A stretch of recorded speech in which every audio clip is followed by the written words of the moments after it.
feedbacks, how I can improve, how I could have done better. All these comments and feedbacks made me even more better, and because of that I won the evaluation award.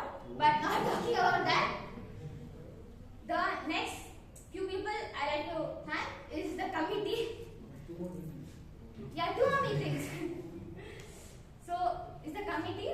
Thank you for all the committee people to be my subcommittee and help me for all the meetings, decorate the club, decorate and everything, every special meeting, distribute the snacks, even though that's my job, but we'll give them credit so they're happy. So, now, this is all for part 1. Stay tuned for part 2. Now, the person I would like to introduce next has been the essay in 2005, and luckily I was born 1 year before, but after 20 years I am getting the honor to introduce him on this stage. Not only does he know a way around his public speaking, but also around industrial relations. You know how? How? Yes, no? Yes, exactly. He is a consultant in R&M Associates. He has a 3 decades experience in it, and I would like all of you to give a huge round of applause to Toastmaster Joseph Paul, the president of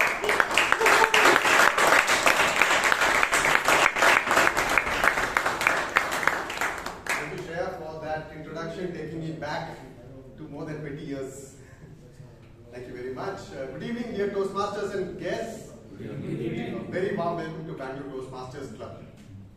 I call to order meeting number 1457. Yes. As DTM Gangaadhar mentioned, today is a wonderful day, and no better day to induct some new members into our club. So, to take the proceedings from here, to conduct the induction ceremony, please let me welcome the Vice President membership of our club, Toastmaster Brian D'Souza. Please.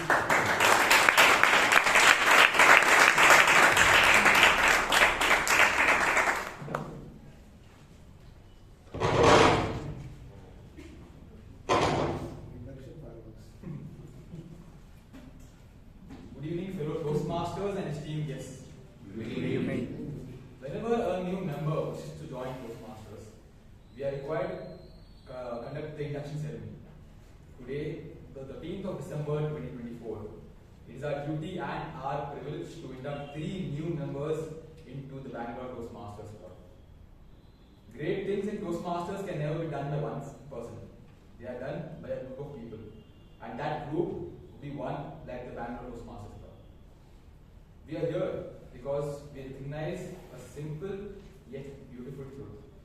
A truth that individually which one drops, but together we are the mighty ocean. I will now call upon our new members to be one after the other to join me on the podium. Bhavana is kindly joining on stage.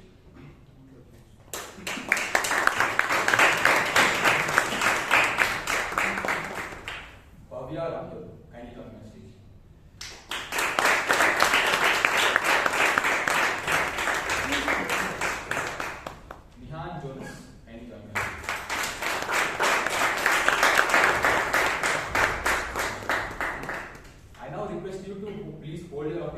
Until the ceremony is completed. You are joining an international worldwide organization which helps you to improve your communication and leadership skills. And you are joining the legendary historic Bangalore Toastmasters Club, which is one of the oldest and the second largest in the country. I, as Vice President membership on behalf of Bangalore Toastmasters Club, along with my colleagues, express our joy and our pride in welcoming you into the club. Toastmaster Kumar, Vice President Education, do you concur with me that their mentors have been assigned? Yes, I concur. Do you concur with me that Toastmaster Priyanka Ranore, Distinguished Toastmaster Gangaadhar, Krishna, and Toastmaster Shashank Bhatt are the mentors of these new members? Yes, I concur. Will the mentors kindly stand up if they are present? Will you take up the responsibility of mentorship and pledge to share knowledge and experience with our new members?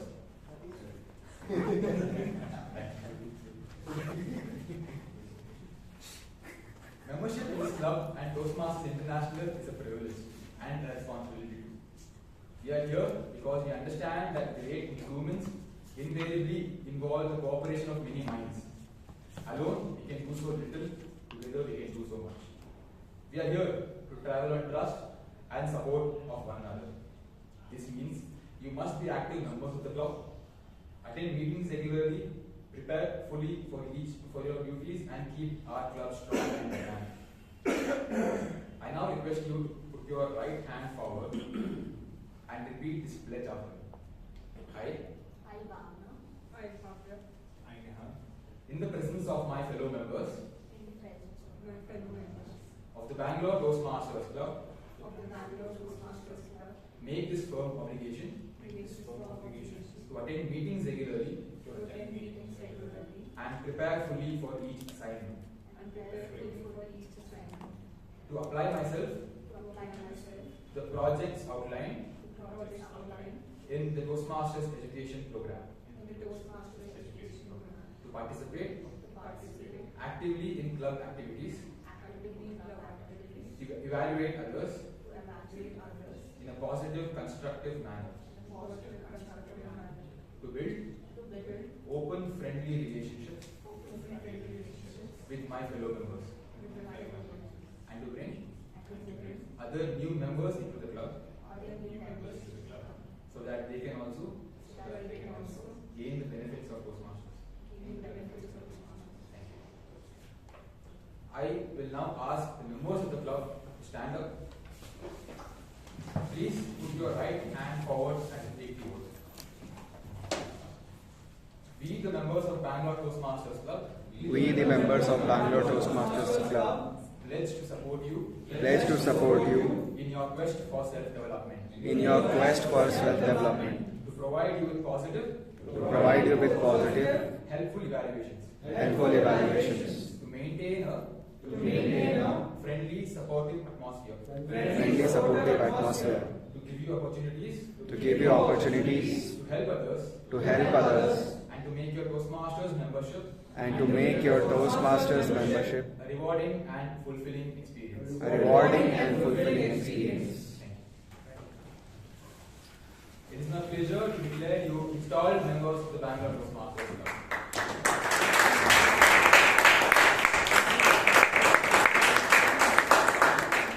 I now request President Toastmaster Joseph to greet the newly elected members.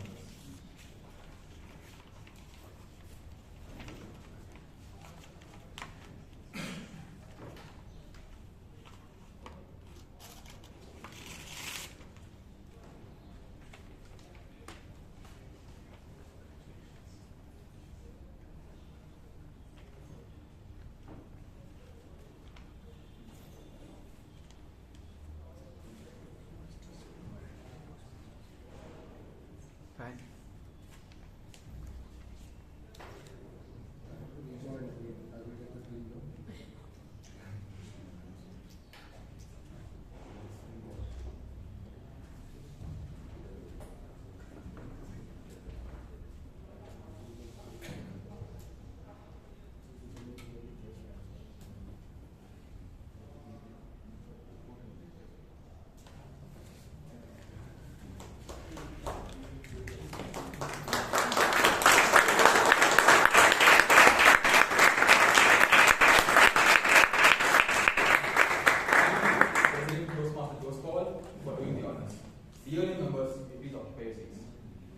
Let's give a big warm welcome to our members as they occupy the seats.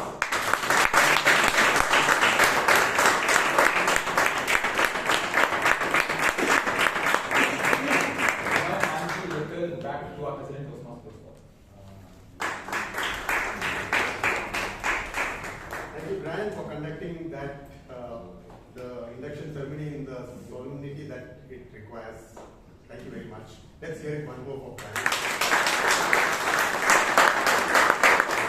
There has been a lot of effort behind the scenes in the last several days, so I think Brian definitely deserves that applause and recognition. Thank you.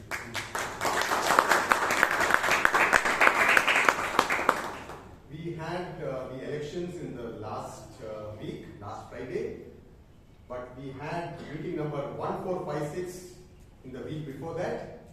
The minutes of the meeting was shared on the group by our Secretary Toastmaster Prakarsh. I now request him to give us some highlights of the minutes of meeting number 1456. Toastmaster Prakarsh.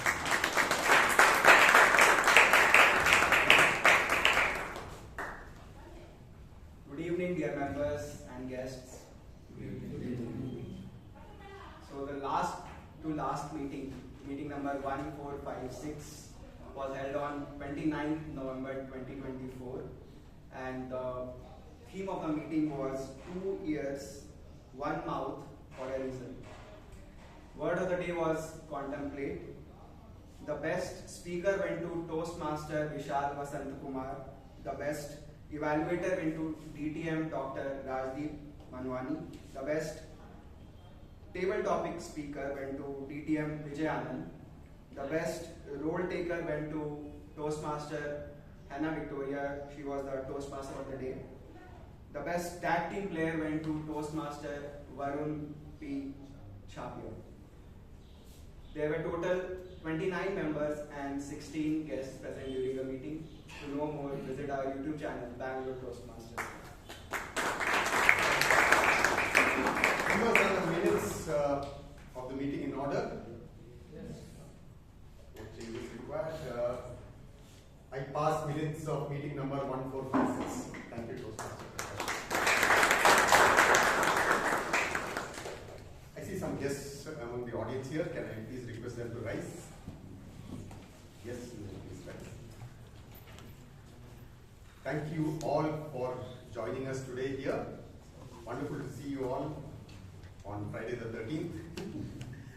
Now, I'm sure you will have a great time here, and soon after this meeting, we will have a short session and a briefing by our VP membership, Toastmaster Brian, just outside the meeting hall.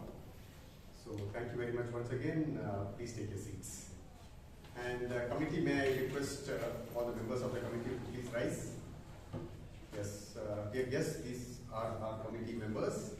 So you can approach anyone, and specifically, especially Toastmaster Brian would, as I said earlier, give you a briefing on the Toastmasters and on the join soon after the meeting.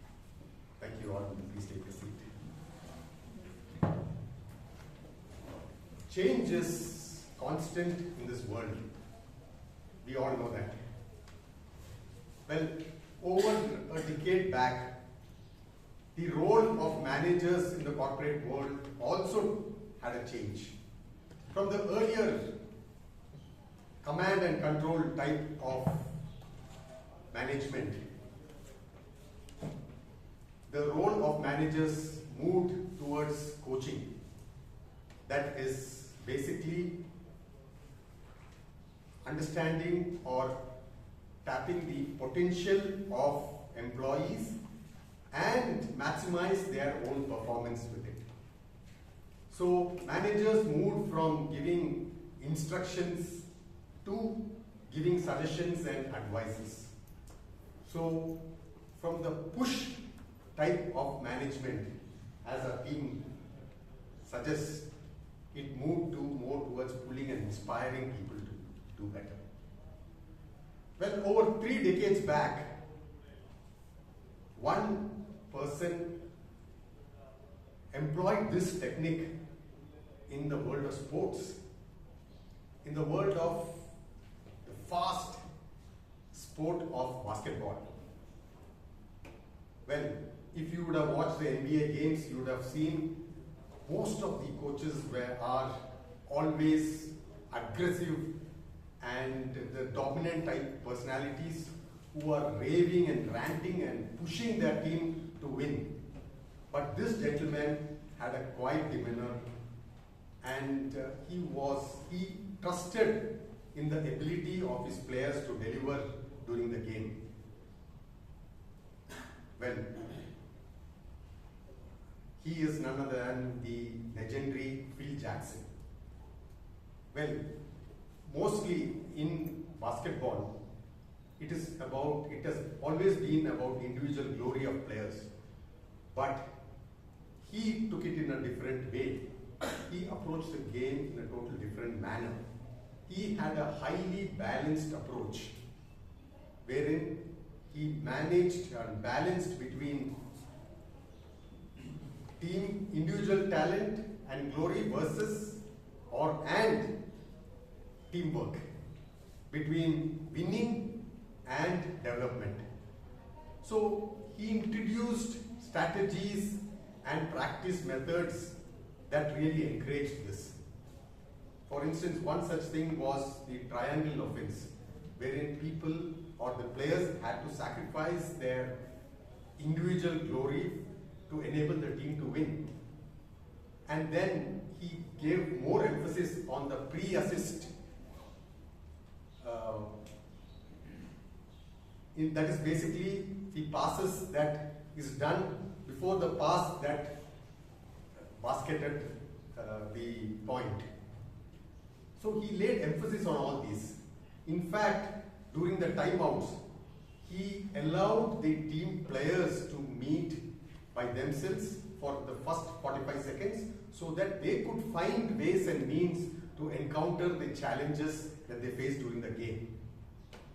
And at the end of the season, whenever players had to leave the team, he had an exit interview to give them a first-hand experience and feedback on their role or their performance. He actually revolutionized coaching in basketball, and the rewards were there to be seen. He is one of the most acclaimed coach in NBA history, having the highest match-winning percentage amongst the teams he coached. And his team won 11 NBA championships, 6 with Chicago Bulls and 5 with Los Angeles Lakers. Dear Toastmasters and guests, there is so much that we can learn from the way that Phil Jackson coached his team. But today, at the Toastmasters meeting here, there are a few aspects that led to his success, which we actually practice here in our Toastmasters meeting. That is better thinking, better listening, and better speaking. We have amongst us one Toastmaster who actually needs to be both pushed and pulled, because he needs that everyday morning by his mother to pull him out of bed. That's on the lighter side, but otherwise I think he loves his family so much, because he says that they've been so supportive, and I am definitely a witness to that, because when he came to our club the first time, I was a VP membership, and I recollect his parents and his sister was there along with him, and they left him off at 6:30 after we closed the doors. I assured them that he will be back home safe, and he is still here after more than a year now with us. He's a third-year student in Information Science at the Dayanandar Sagar College of Engineering.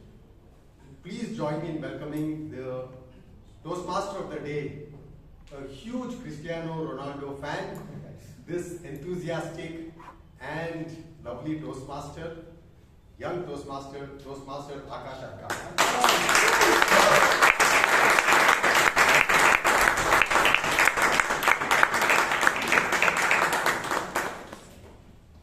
Good evening, Toastmasters and dear guests. Good evening. Don't push, always pull. This philosophy involves natural attraction in order to get something towards you. You use your influence to get something towards you rather than using force. One of the most natural and classical examples that came to my mind when I heard of this phrase is the Roman Empire. So why is the Roman Empire linked to this phrase? The Roman Empire lasted for 1500 years. It left behind a vast legacy in culture, military, economy, architecture, and many other domains. But if there is one thing about the Roman Empire that stood out, it's their way of handling wars.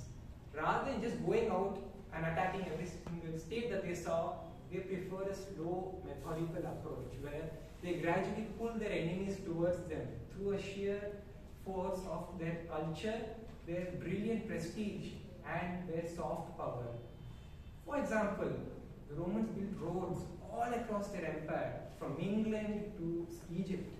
And even 2000 years back, the Romans had a better connectivity than we have in Bangalore today.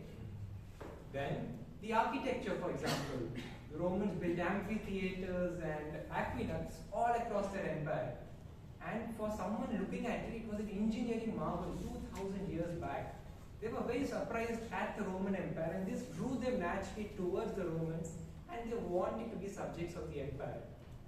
Another aspect is religion. The Romans let everyone worship whatever religion they wanted, and even incorporated the gods of many other enemies of theirs, for example, the Greeks and the Egyptians. So naturally, every common man was drawn by this appeal that the Roman Empire had. As long as they paid their taxes, the Roman Empire believed in the philosophy of live and let live. In a manner similar to that of the Roman Empire, how a flower attracts a bee, there may be some aspects in life where the philosophy of don't push might not work. I might go to my boss and ask him for an increment, but that's pushing him, not pulling him. So I'm proud to say that for 100 years now, the Toastmasters movement has been very successful using this strategy. Toastmasters was founded all the way back in 1924 by Dr. Ralph C. Smedley in Santa Ana, California. He noticed that the young men in his club had the need to improve their public speaking skills. He started as one club all the way back in 1924, but now the Toastmasters movement is in more than 150 countries, and it has more than 200,000 members, and it's still growing. So, for the benefit of the guests, a typical Toastmasters meeting has 3 segments. The first segment is the prepared speech segment.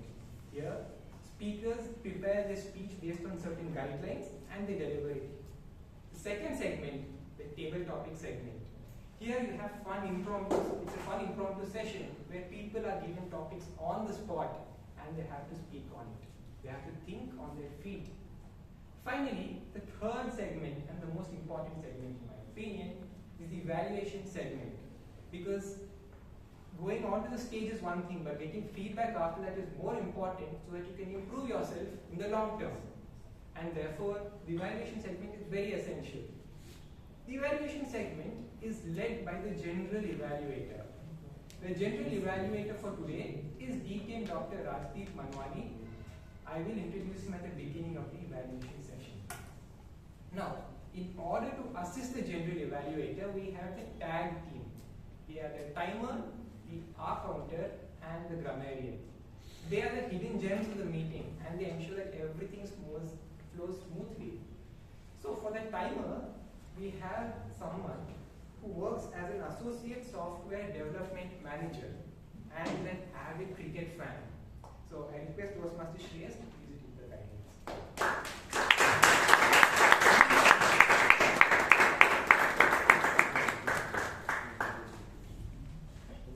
Good evening, Toastmasters and dear guests. Good evening.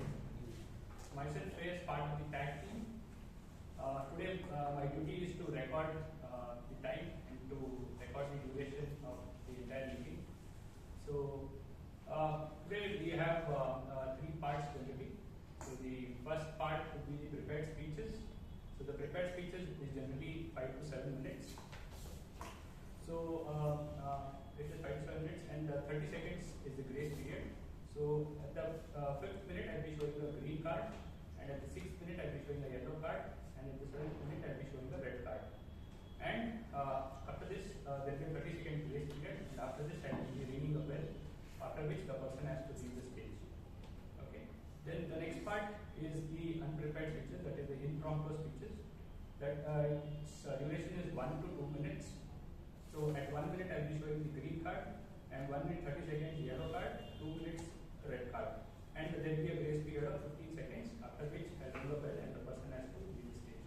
Next one is the evaluation session. This is 2 to 3 minutes. So at 2 minutes I'll be showing a green card, 2 minutes 30 seconds a yellow card, and 3 minutes a red card. It will have a 30 seconds of grace period, after which I'll ring the bell and the person has to leave the stage. Over to you. Thank you.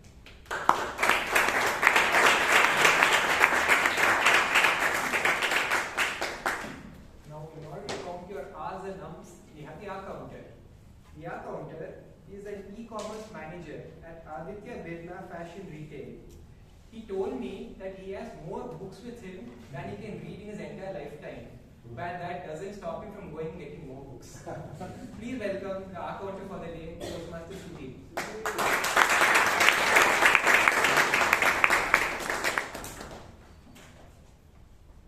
As our counter, I will be listening very carefully for the use of vocal pauses and crack words such as and repetitive words or phrases. I'll keep track of everyone and report at the end of the meeting on who best control their use of filler words. And hopefully, this information will help us augment our communication skills.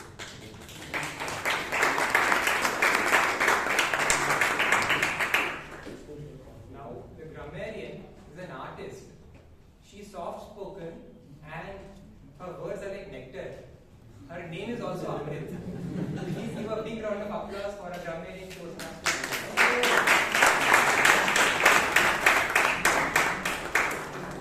Good evening, everyone. Good evening. As a grammarian, I will be keeping a note of the usage of the word of the day. As we have already seen, it's been used a couple of times. The word of the day is augment, and an example would be Gukesh.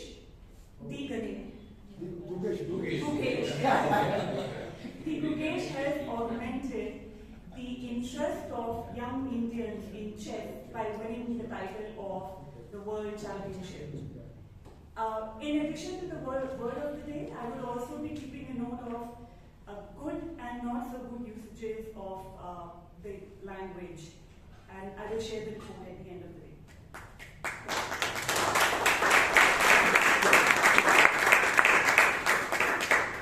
So, are you ready to move to the first segment of today's meeting? Yes. So, our first speaker is evaluated by Toastmaster Chandra Chandrapillai. I request you to please read the guidelines.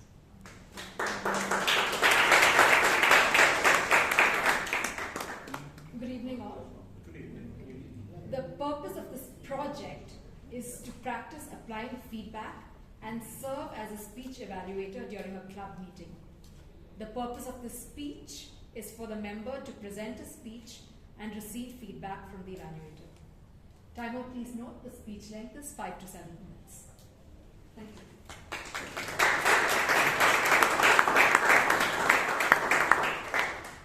Our first speaker runs his own firm where he exports garments all the way to Germany. He is a passionate gardener, an avid reader, and he loves to binge watch films on Netflix. With a speech titled Magic of Motivation. Magic of Motivation, Toastmaster Jacob.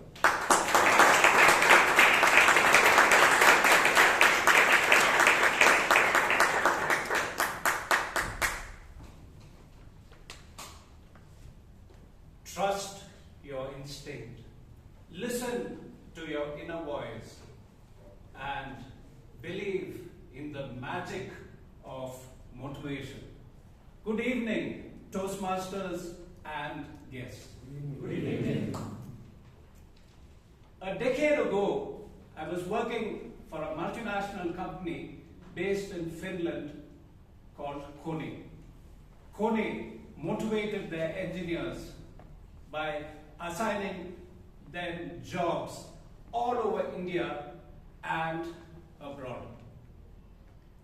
One Sunday morning, my immediate boss assigned me a job of looking after the 3 elevators in the Gindi racecourse at Chennai.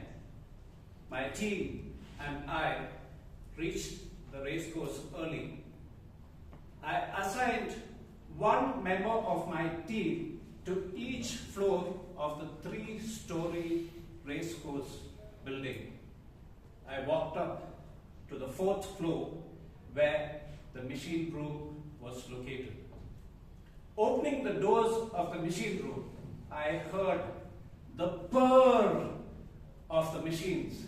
They were working just perfectly. Going over to the window, I could see in front of me the race course.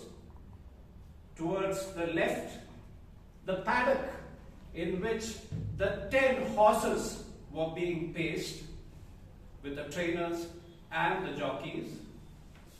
And towards the right, I could see the stands full of spectators.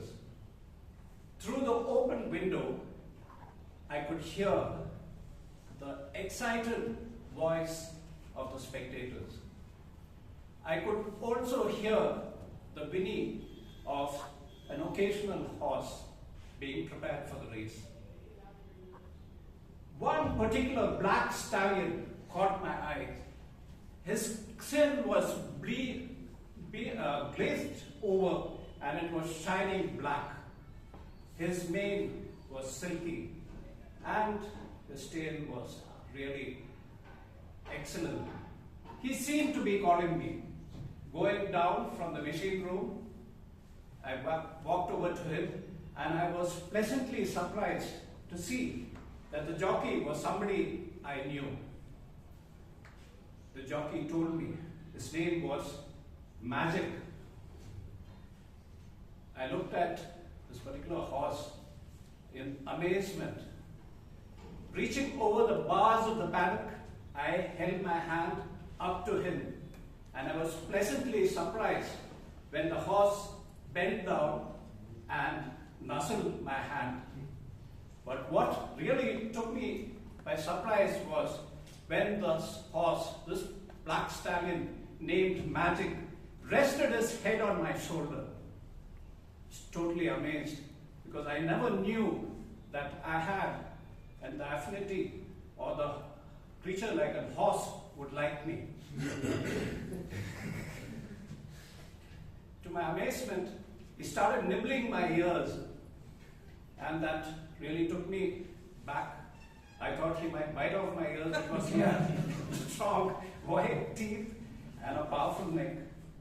Looking at him, and from the information the jockey, my friend Raj, gave me, I knew he belonged to a phenomenally good stable. He wore the colors of his stable, red and black, with pride. I rested my hand on his shoulder and I could feel the ripple of muscles, all poised for the race. Something made me instinctively whisper in his ear, "You are going to win." The horse, the stallion, reared up and neighed.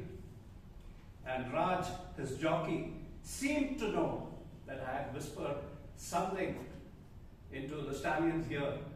Magic? He grinned. I walked back to the machine room located on the 4th floor, before which I placed a bet, a month's salary with odds 1:10. Reaching the machine room, I could quickly see and hear the excited hum, purr of the machines. They were working perfectly. I went over the window and looking out, I saw the race had just started with the 10 great horses, and unfortunately, Magic, the stallion, had got off to a late start. My heart sank. How could I explain such a loss, a month's salary? But all of a sudden, I heard the spectators roar, "Magic! Magic! Magic!" they cried. And to my amazement, this horse overtook the 4 leading in front of him, came to the 3rd. "Magic!" they cried. He overtook the 2nd horse and then the 1st horse and streaked across the winning line to win the race. Fellow Toastmasters, to augment this lesson taught by Magic, the Black Stallion, listen to your inner voice, trust your instincts, and believe in the magic of motivation. Thank you.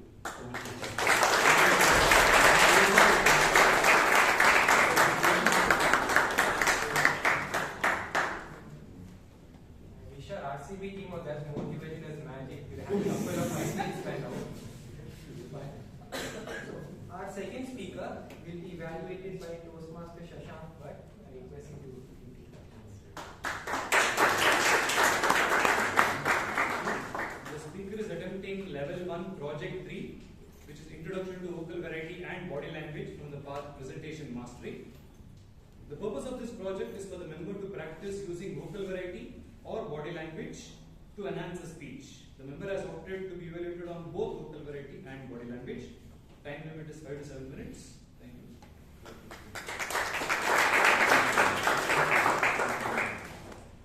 Now our second speaker, by day he is an executive at the MSN group, but by night he's a gamer, he loves going to concerts, and he's an avid sports person just like me. With his speech titled Reject Mediocrity, Toastmaster Ujyant Ramesh.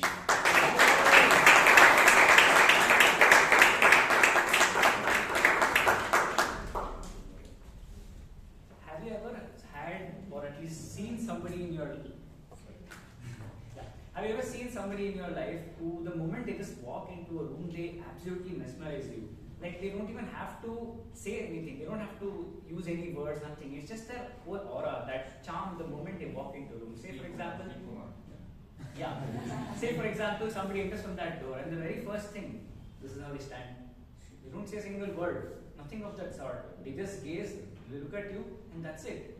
And you don't know what really it is about them that charms you, but there is something, that magical word which I like to call aura. So good evening Toastmasters India guests. Today I'll be talking about one such person who has inspired me throughout my life, who for context is the former CEO of my very company. To give you some context or rather some background about myself before I even get to how she motivated me, I myself have always been somebody who has had varied interests. In fact, too many, maybe for the worse. And I'll get to you how exactly or why that is the case. Say for instance, I used to listen to a lot of rock music back in the day, so I picked up a guitar, a huge instrument, loved playing it. 4 to 6 months, I ended up playing a lot of, at least tried to play a lot of songs, but then I realized that I faced some failures there and I just completely gave up. Then I went to a ukulele. I think anybody who's played the guitar might know that if you're really struggling, the obvious recommendation is to go to a smaller version of that, which is a 4-string cute little ukulele. I picked that up. 4 to 6 months later, ukulele. 4 to 6 months later, I again gave that up. And then I went to a flute, another tiny instrument. Again, nothing against the instrument or anybody playing that instrument. These are really amazing instruments. However, for me, it was metaphorical in the sense that my dreams also diminished in the same scale as that of the instrument. So these are the issues that I had been facing a lot throughout my life. To put it in one single phrase, a jack of all trades and a master of none. That's exactly what I had become. But I didn't really know what the issue was. I of course saw these failures right there, but I didn't know what the issue was. However, in June 2022, all of that actually ended up changing. When I walked into my very first job, and right there I was made to sit in this meeting room, and I see this person enter. And as I introduced in the beginning of my speech, this is exactly her posture. Nothing else, no other words, doesn't look at anybody else, and the only words from her mouth were good morning. That's it. And I knew that there was something really charming. I really wondered, what exactly was this? And then she asked a lot of questions.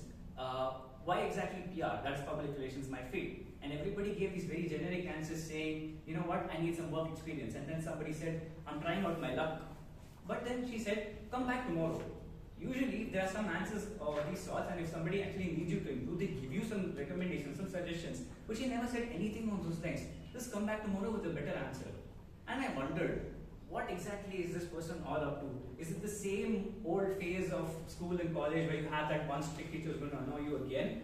Because for me, all throughout my school and college life, I had seen such people, and I was actually devastated by that. And again, coming back to the workplace and finally looking at, expecting something better than that, I was again awestruck. I'm like, what is going on over here? And then she just said one single phrase, which was, basically about rejecting mediocrity. And she said, this industry is survival of the fittest. Again, I didn't really understand what this meant. But then, a few months down the line, I started to understand as employees in my workforce started falling off, literally like how you knock off maybe pawns off a chessboard. That's exactly what ended up happening. 4 to 6 months down the line, everybody was just leaving one by one, and it was only the strongest that actually survived. So then I started to realize there's something that I have to grasp from how she works as a person, which is when I started realizing I saw a lot of instances of the same thing. For example, when it comes to presentation, what is the easiest thing that we all do in college? Pick Canva, especially with Canva coming in, everybody just picks a template, adds some data into it, and wing it. That's the best thing that we all do. But she absolutely hated that. According to her, she had to add her own animations, her own voice modulations, and everything of that sort to make the presentation as good as possible. For example, say there's a client presentation, and every single button that she presses, and then everybody is mesmerized. Like they're already sold in the very first 30 seconds to 1 minute of the presentation. Likewise, there are so many other instances where her attitude, her demeanor, all of that played a very vital role in the success of the organization. So I guess I had to understand, or rather think, what exactly was this that made her actually stand out from the rest of the organization. And you might all be wondering at this point, why is this person coming on stage here today at a very controversial point of time in the corporate world where everybody is against the whole idea of 70-hour work rules and stuff, which is being propagated by, I won't name who, but I think everybody is synonymous to people right now. Why am I actually talking about all of these folks right now? Well, let me clarify this. I am in no way glorifying that sort of toxic culture, but rather trying to point out how a person in such an environment stood against all odds and inspired so many other people such as myself. I'll also give you the example of athletes, for instance, right? Again, a comparison on the same lines.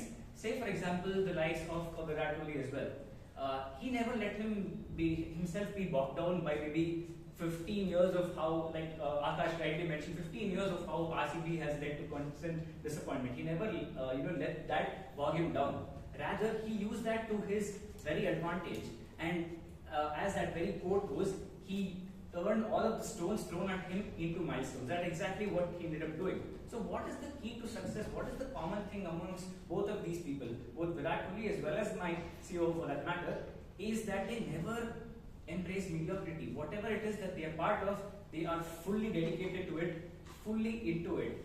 Any taste of failure is never what I ended up doing, right? They always take those failures to use them as stepping stones for their success. However, I always never did that. For me, a single taste of failure, and as I said, my teams would end up always diminishing. So the key to all of this at this point, the message that I would like to talk about in this case is that at the end of the day, it's all about how despite challenges coming to you, how you exactly convert them, like that very phrase of Sachin Tendulkar, how you convert these stones thrown into you into milestones. Over to you.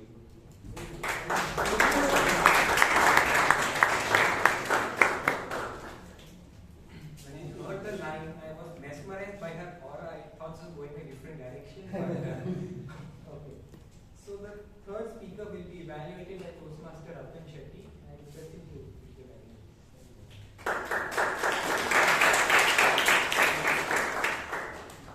Good evening, fellow Toastmasters and dear guests.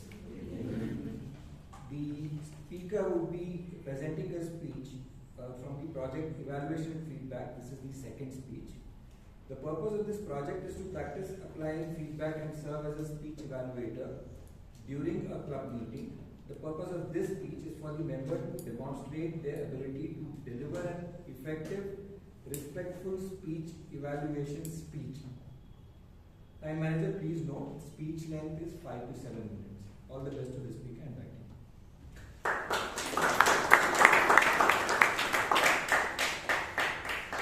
Our third speaker is someone who loves singing a lot. In fact, he bought his own karaoke set, locks himself in his room and sings his heart out. So a very vibrant character, if you ask me. with a speech titled, Oops, what was I saying? Oops, what was I saying? Toastmaster Varun Chhapia.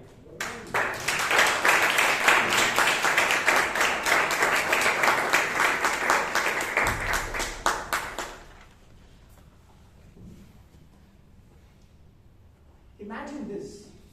You sit down to work on something really important, alright? You open your laptop and you start Googling growing sectors to invest in. And 30 minutes later, you're watching viral reels on Instagram and YouTube. How many of you have done this? All of you. Good evening, fellow Toastmasters and dear guests. And welcome to the age of short attention span, which is fueled by our fast-paced and technology-driven lifestyles. Today, let's dive into some of the causes of our short attention span, the undeniable signs that we are all victims, and some light-hearted tips that will help us focus. What was I saying? About the causes. So, why are we like this? Firstly, it's the technology, right? This thing, technology, it connects us to the world, and it has also connected us to the endless stream of distractions. Remember the good old days where we used to sit down, read a book, and now we have Kindle. We read for 15 minutes, and after 15 minutes, we are watching someone testing out the world's most expensive toothpaste. And the second cause is instant gratification. We had instant gratification. Back in the day, when we wanted information, we used to go to the library and find that book and read for hours. But today, we have Google, we have ChatGPT. Any information you need, you just Google it. But if the answer isn't delivered in under 2 seconds, you lose interest just like that. So the world has conditioned us in such a way that we expect everything instantly. And as a result, our ability to focus has taken a backseat. And finally, the third cause is multitasking. We've all done it, right? So I was cooking dinner the other day and writing an email to the HR of a firm at the same time. And a minute later, I felt something on my face. Any guesses what that was? Yeah, my mom slapped me right across my face. And any reason why? That's because I burned the food.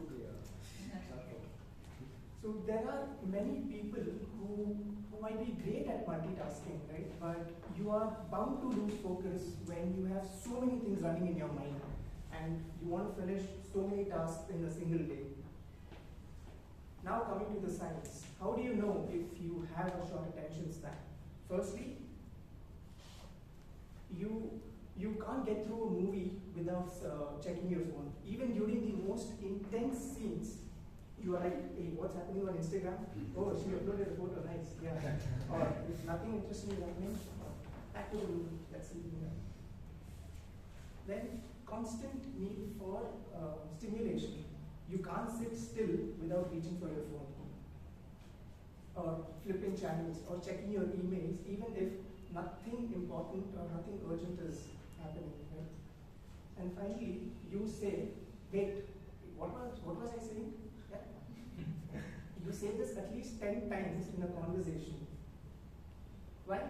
Because halfway through, your brain went on a vacation to a beach with a glass of beer on one hand and your phone on another. So fellow Toastmasters and dear guests, now coming to the most important part, the solutions. How to help you focus better? First is you declutter your brain. Try focusing on just a single task. If you have decided to write an email, write that email without checking your Instagram. If you have decided to cook dinner without writing an email to your HR. Believe me, you will be amazed at how much more you can accomplish when you truly concentrate. The second technique is use the Pomodoro technique. How many of you have heard of this? So So for those of you who don't know, I'll just explain how this technique works.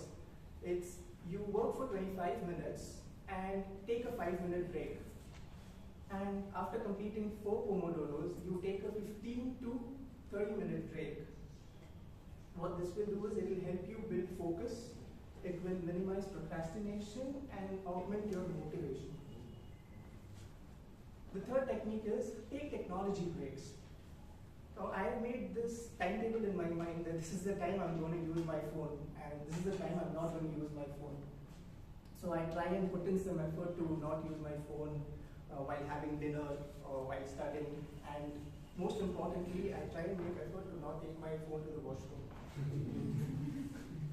The fourth technique is meditate. Meditation helps you stay present. If you try and take out 1 minute a day, if you can just sit still and just breathe for 1 minute, without, yes, if you can sit still and breathe for 1 minute without making any grocery list in your mind, you're already a winner. And finally, reward yourself. I'll let you guys in on a little secret. Attention span, it loves taking bribes. Yeah, so finish this task and you can have a chocolate, or you can go have a cup of coffee at Starbucks. And boom, your productivity skyrockets. Fellow Toastmasters and dear guests, we live in a world of constant distractions, but our short attention span, it doesn't have to define us. If we can start taking small steps like practicing mindfulness and trying to focus for 5 minutes at a time, we will soon find our ability to concentrate improving. So, the next time your mind wanders during a task, better remember the speech. Or if you've forgotten most of it, that proves my point. Thank you.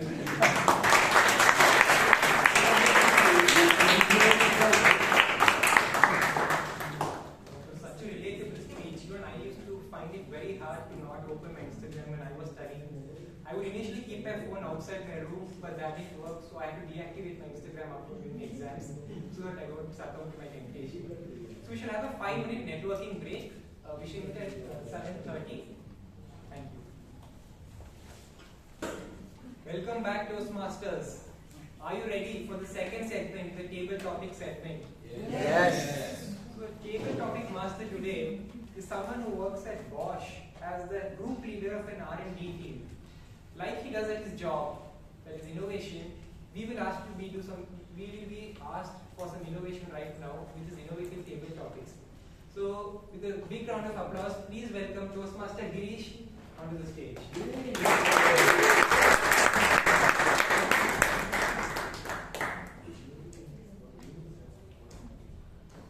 Good evening, Toastmasters and dear guests. Good evening. Thanks for the wonderful introduction, Akash. So, my name is Girish. As a table topic master for today, I will try to tell, maybe for the benefit of the guest, the importance of table topic. Table topic helps us in improving our impromptu speaking skills. Basically, help you think on your feet, also conceptualize your ideas, and then express your thoughts fearlessly. Yeah? So, with the theme of the day, I really love this theme. Don't push, just pull. Let's make this platform a collaborative environment for all the people to pull in and express their views fearlessly. Yeah? So with this, I would like to begin the topic for the day. The time duration is 1.5 minutes. So one is a green card and 1.5 minute red card. And yeah, I would like to read out the topic first, and then I would like to call the person. Yeah? So the first topic for the day is AI a friend or enemy for humanity? Is AI a friend or enemy for humanity? For this, I would like to call Toastmaster Palak.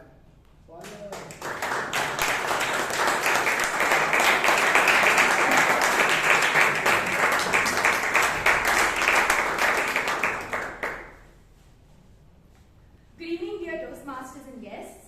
Good evening. According to me, like what I would suggest, AI can be your friend as well as your enemy. But all you have to do is to to choose wisely. So, I mean, AI or internet as a whole has, as they say, a coin has two faces. So even AI has that. So if you choose wisely, if you use it to your best advantages, it does have a lot of good things within it. But if you choose the wrong path, then the downfall will happen.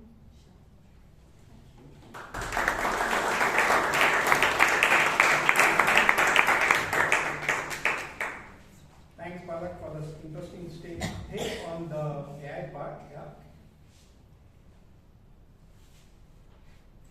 So the next topic is it more important to be kind or to be right? Is it more important to be kind or to be right? For this, I call upon Toastmaster Chiranth.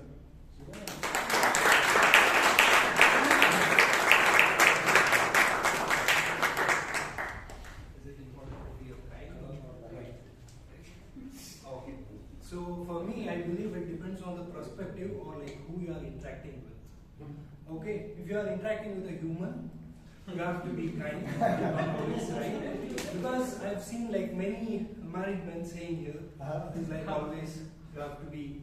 They are always wrong. Okay, so but if the topic came in internet of AI or something, right? If you are as a coder, if I'm kind to my laptop, it will always backfire. I have to be always right with it. So, in my opinion, it is both. It depends on you. You choose the right moment, whether you have to be kind or right. Over to you.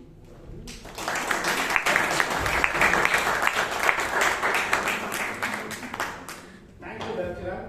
So at least I take it up that if it's human, for sure it should be kind. Maybe if it's robot, the other way. The next topic is, what's better, books or movies?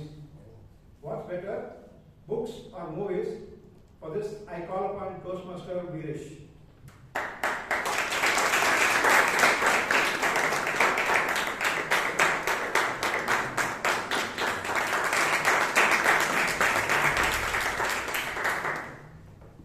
Books or movies? I will prefer books.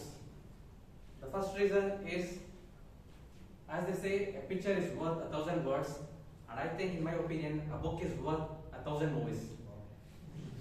I say this with a lot of conviction because I had read a book by the name Godfather, the Italian mafia underworld story relating to drugs and how they carried the same work in US. So when I was reading this book, I was mesmerized with the stories. Vito Corleone, Sonny Corleone, and other characters. I was imagining all these characters in my mind, and it had a very big role in developing my character and attitude during my college days. Although I was not a don in the college, I just developed that character of being silent and working hard, and also strategizing things, and how I have to plan for my tests and examinations. Although I was not, cracking the examination answers or code from the teachers. So when I saw this movie, it gave me a different dimension, and I thought movie was very simple compared to that book. So I will always suggest you to invest your time and money in reading worthy books, and also if you get time on weekends, you can also go and watch a movie. As long as both of them help you in your direction and goal, you can do both the things.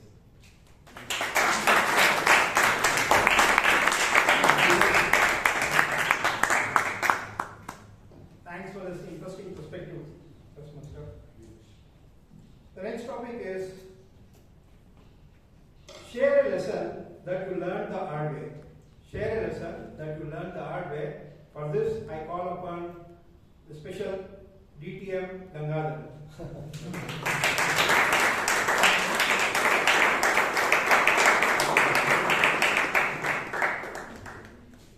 For this, yeah.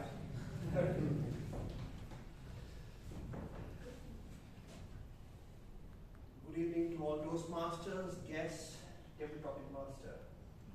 Share a lesson I learned the hard way. I can instantly recall to the time when I was working for Air Canada.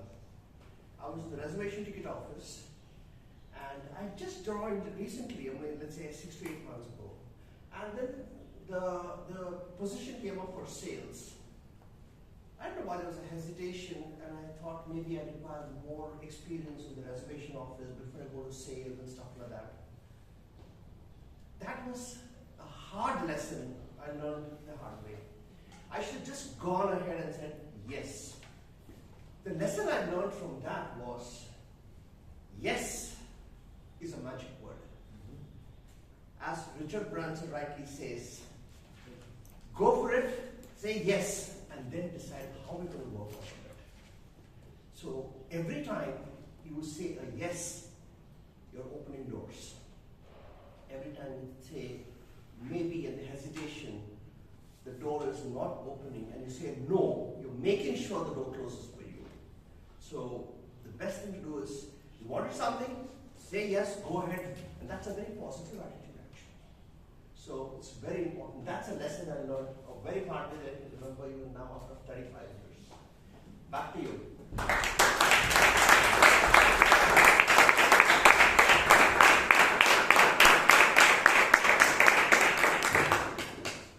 Thanks for the interesting take on that part. I also personally connect to that. I did take that chance today for saying yes to Sheep's Call. So, the next topic is, if you were a cartoon character, who would you be? If you were a cartoon character, who would you be? I would call upon Toastmaster Bhavana.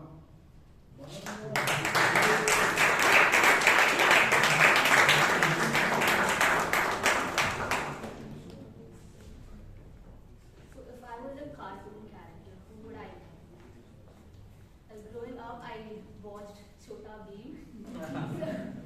So I would like to be Princess Indumati, because she's a princess. Obviously, she gets all the nice treatments, all the good stuff, all the richness, all the wealth.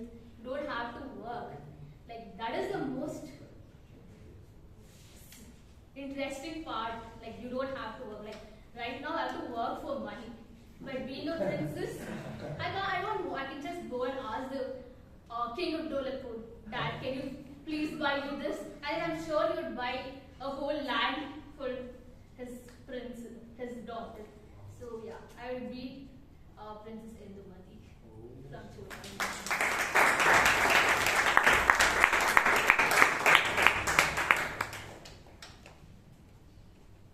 So the next one is, what keeps you motivated during your tough times?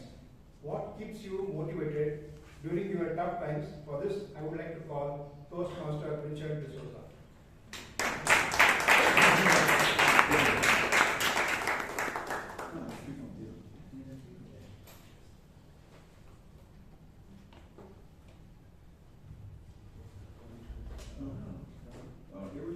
Toastmasters and distinguished guests.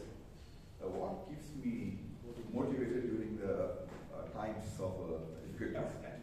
Yes. It is nothing but belief in myself.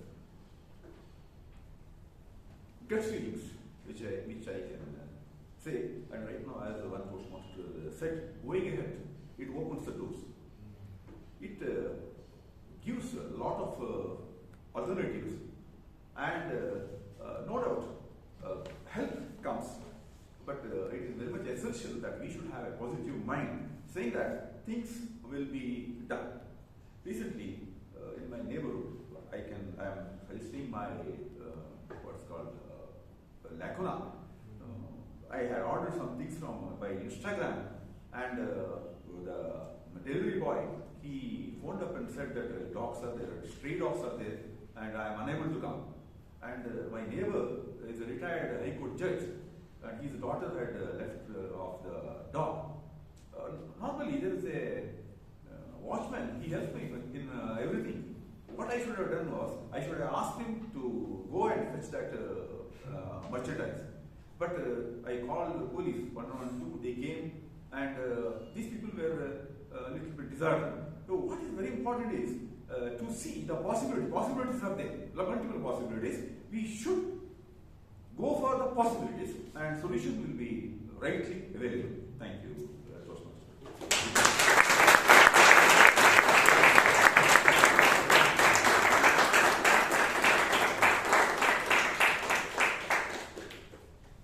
Thank you, sir. Thanks for sharing your personal experience on the front. The next topic is, if you wrote a book, what would the title be? If you wrote a book, what would the title be? For this, I would like to call Toastmaster Mahesh Lokesh.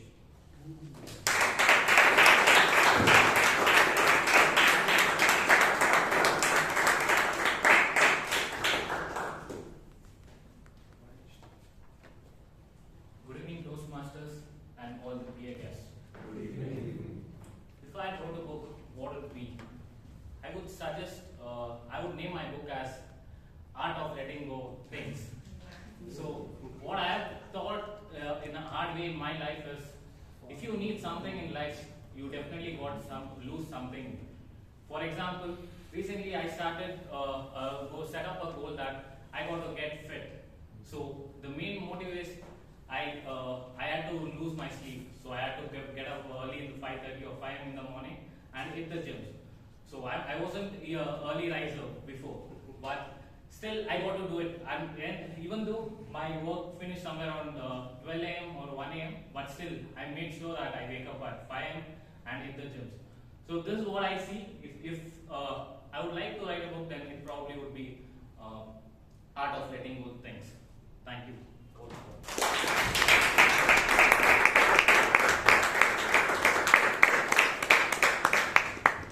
Thanks for that. That really would be an inspiring book for sure. I would read it. So the next topic is, describe a decision that changed your life. Describe a decision that changed your life. For that, I would like to call Toastmaster Vishal.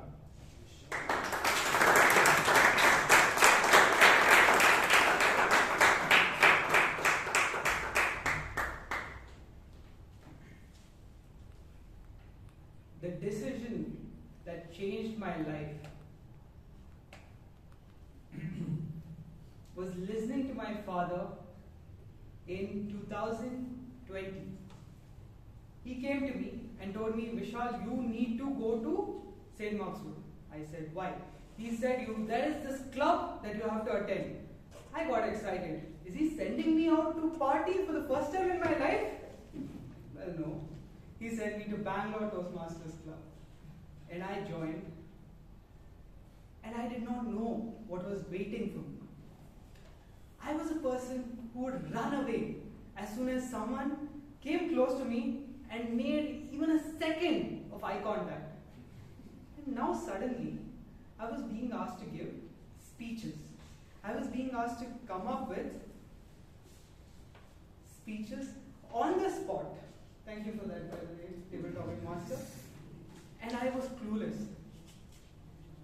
When a person is this afraid, and they're asking you to give evaluations of someone else's speeches, you can just imagine how terrifying it was.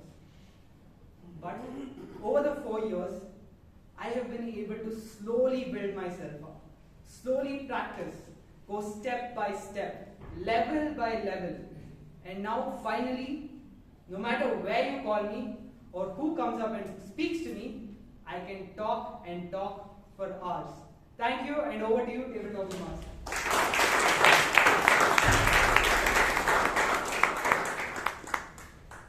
Thanks, Vishal, for taking that decision. In fact, that's the best decision also for this club. The next topic is, who has been the most influential person in your life? Who has been the most influential person in your life? I would like to call Toastmaster Bhavya.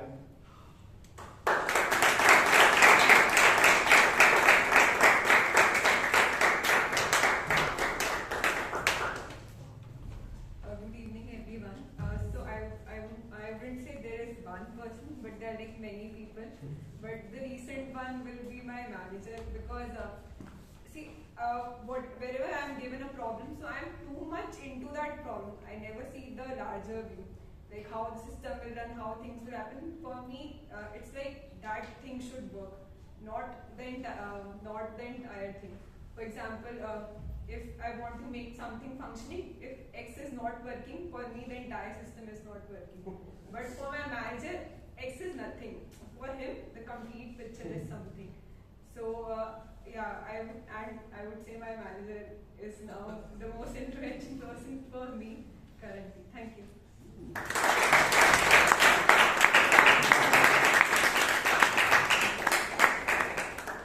Thanks, Bhavya, for that. I think your manager has lived to this expectation for today's theme. Yeah? So he has just pulled and made this part. Yeah? Okay, so the next topic is, in a world of noise, clarity is power. In a world of noise, clarity is power. For this, I would like to call Toastmaster Rashi.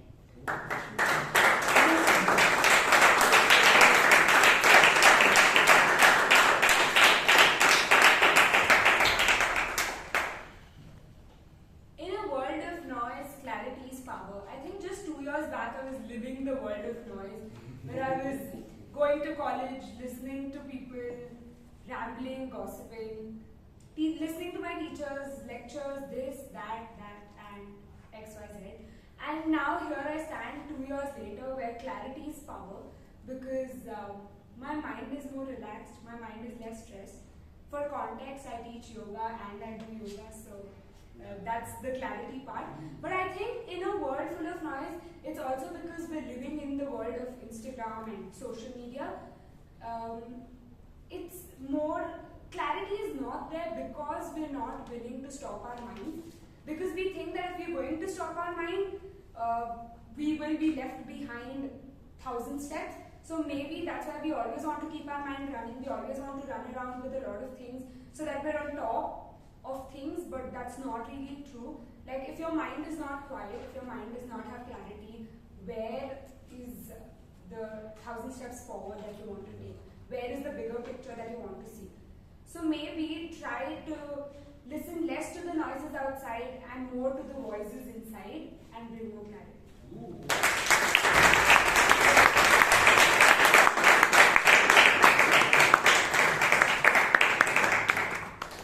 Thanks, Rashi, for sharing that. Now I know where you are getting your clarity from. Yeah?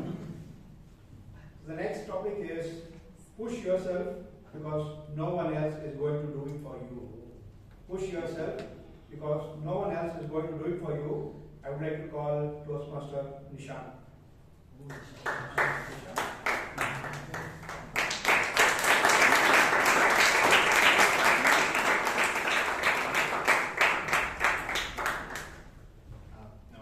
Firstly, I want to thank Brian.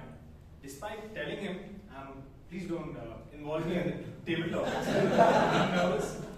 You still went ahead and told Toastmaster Girish about it. And again, now the topic is push yourself so no one else will, right? No one else will do it for you. My story is I actually don't push myself. It's someone else. Always either it's my mom, my dad, or my brother. I had an exam today morning. But to wake up, my brother woke me up at 3 a.m. I told him, you don't do anything. You need to sit up, wake me up, and then go to sleep. Serve the food. My grandfather or my mom will serve the food. I don't push myself. But then eventually, I have to, Now coming to Bangalore, I actually live in Kuwait. Came over here to study, but I have to push myself. It's getting very difficult, Even now, I still don't know how to tie my tie. Because my dad does it for me. And even now, serving the food on the plate, I don't know. Mom does it for me. So I do need to push myself. I'm still learning, but that's it.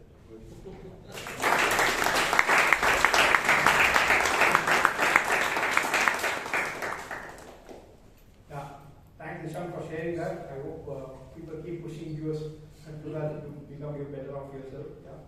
The last one topic. The topic goes: what's the strangest gift you have ever received? What's the strangest gift you have ever received? Toastmaster Brian.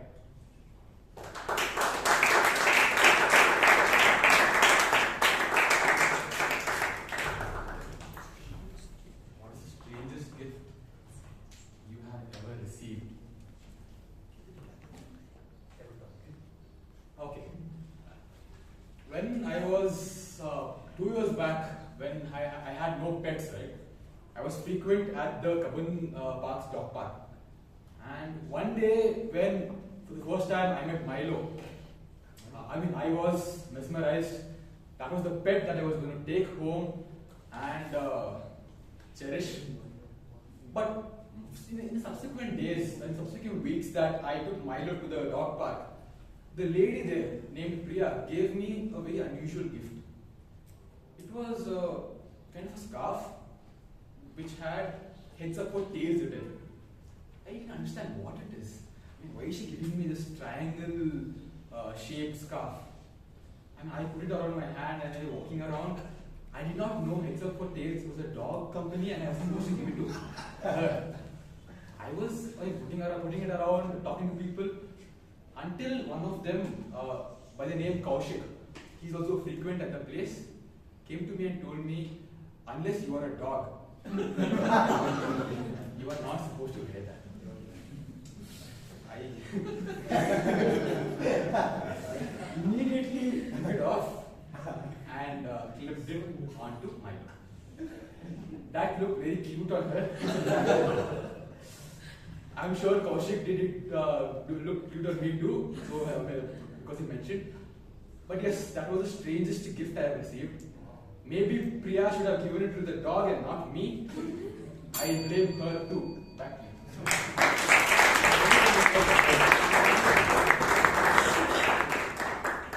Thanks, Brian. Thanks for sharing. That really brought in a lot of laughter. Yeah, I believe truly that's the strangest gift one can receive. So, one more topic that I would like to have. How do you define success? How do you define success?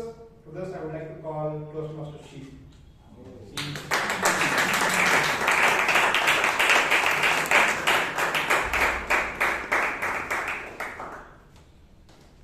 Success, it's a beautiful word, right?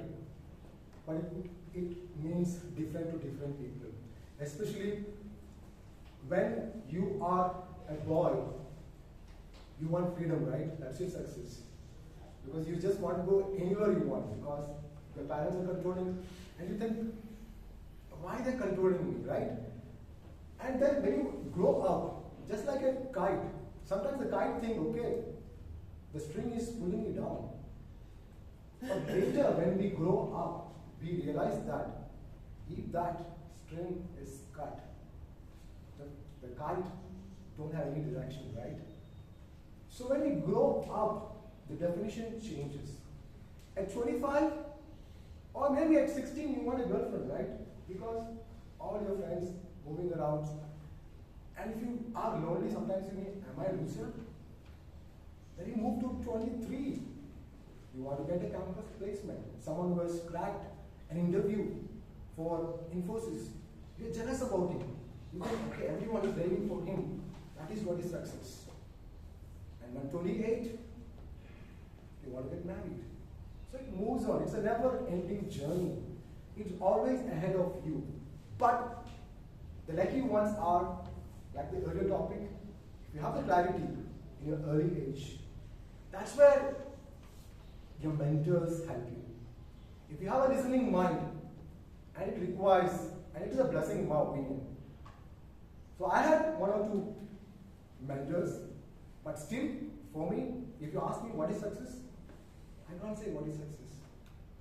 And like there was this person, John Lennon, his mother told me being happy is being successful. So I think if you're happy, you're successful.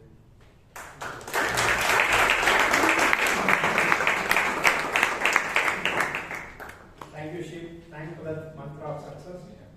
So, colleagues, thank you everyone for being such a wonderful and engaging team here. With this, I would like to conclude my table topics session today. So, I'm back to Akash.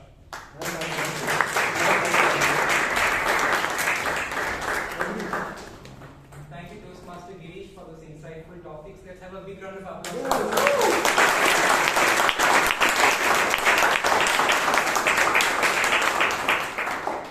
Now we move on to the most important session, the evaluation session of the meeting. Now, the general evaluator for today, he is known as the Kohinoor honeymoon of our club. Yes. He is a distinguished Toastmaster, a 4-time TEDx speaker, and he also won awards from the Chief Minister of Karnataka and the President of India. I would love to read all his accolades, but I think we'll end up staying here all night. Yes. So, without further ado, please give a big round of applause for DTM Dr. Rajdeep Manwani.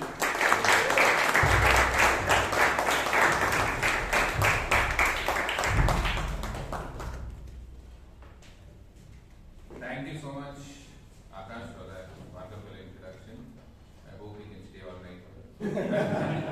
Can't do that. But thank you very much for that, and fellow Toastmasters and dear guests. When she told me about the topic first, I was very, very surprised because I rang him up. I know I'm not on WhatsApp, so when he said, "Don't push, just pull," I was absolutely stunned because when I was in college, we had those B-grade midnight masala movies. What she is up to? Correct or not? And it's getting a little exciting for him. Then he told me, "No, Rajdeep, you have to be, attractive and all that." I asked him, "How?" He told me, the other day my wife dropped some water on me, and I screamed at her. And I told her, "You idiot, what is this? Why did I marry you?" etc. And she was very, very upset. But the other day I went to my neighbor's house and my neighbor's wife dropped water on me. "Yeah, please, no problem. From that day my neighbor keeps inviting me for water. Correct? So one was push, one was pull. I don't know what is happening now in she's life. Correct? It's become a little romantic. But anyway. So the topic, don't push, just pull, a very, very interesting topic because I remember reading somewhere, there was a boy who was asking his elder brother, Bhaiya, why do we always say ABC, not ACB? And the bigger brother told something very interesting. He said, you have to be, only then you can see. And I think so, if you want to pull something in life, we have to be what we have to be. And general evaluation tries to put that mirror on you so that you can be, so that you can see your mistakes and see your improvements and move from one level to the other. So let's start off from the beginning. We had our very, very talented and spirited Sergeant at Arms who's been coming all the time, on the dot, on the spot, every time, and she always makes the meeting very colorful. I can't see, but many people tell me, my God, what a style icon. My style. Last time she had worn those nice gowns. Today she's wearing a beautiful cardigan. I can't see Shreya. Cardigan, right? And the way she puts the colors and the way she introduced. And today she started the meeting with a lot of bang. And I think so Shreya has been doing a long. Actually, two people have drastically improved over the last 23, 24 meetings. One is you. When you came in for the first time to the meeting, I was wondering what is it, but now the way you introduced the president, brought out something very interesting about him, the way in which you brought about the topic has been a great job, and the way you gave those thanks and you started it in part 1, part 2, part 3 is just amazing. So please give Shreya Sadugol a big round of applause.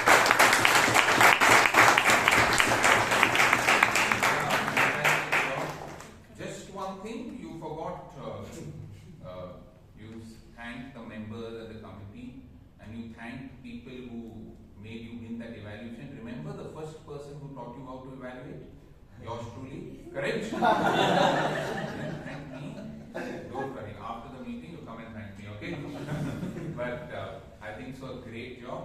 There's a beautiful ad of that cigarette, Virginia Slim, which says you've come a long way, baby. So you've really come a long way, baby. So give her another big round of applause. Another person who's come a long way is our president, Joseph. I think so. Fantastic. Right from the first meeting where he gave that long, monotonous 10-12 minute speech, I remember. And I said, oh no, 26 meetings like this. But by the 23rd meeting, Joe, you have done a fantastic job. Both as a president, as a leader, and the way you've been presenting your, every time your speech gets better. And I think so, the urge to improve is there, because I remember the meeting before this, not the election meeting, the one before this, there were people coming in and going out and you got a little hassled and you missed up a little bit. But today you were so calm, composed, gave that great message about Phil Jackson and talked about don't pull, just pull. So our president, for his amazing presidential addresses which have come a long way, and for the way in which he's been conducting the club for the last 24 meetings and not missing a single meeting. Give him a big round of applause.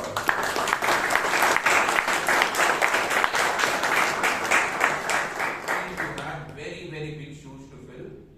Look at the commitment, 24 meetings, speech craft, youth leadership program, and I don't know what else, how long for the last. So she, be a little careful. You'll have to pull yourself up and do a little bit of push-up, but anyway, great job. Two other people who did a fantastic job. One was Prakarsh. Prakarsh, I think so, the way in which you send the meetings, and I remember the first time I told Prakarsh, I can't read those minutes of the meeting like that, and he said, no, sir, I'll send you a Word document, and he sends me those emails every week. So Prakarsh, I think you're a very, very ardent and a great secretary, so give him too a big round of applause.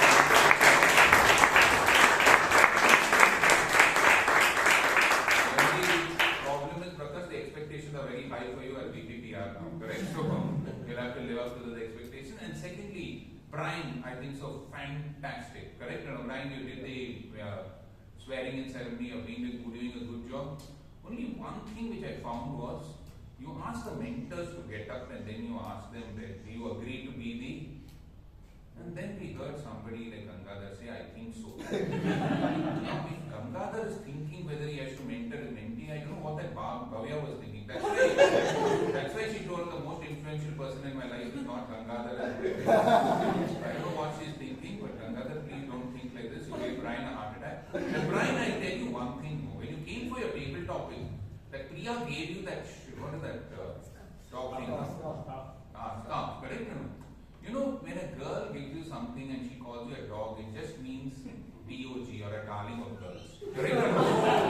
So Brian, you're a darling of girls, and I think so you keep up to that expectation. So please give Brian and the entire induction ceremony a big round of applause.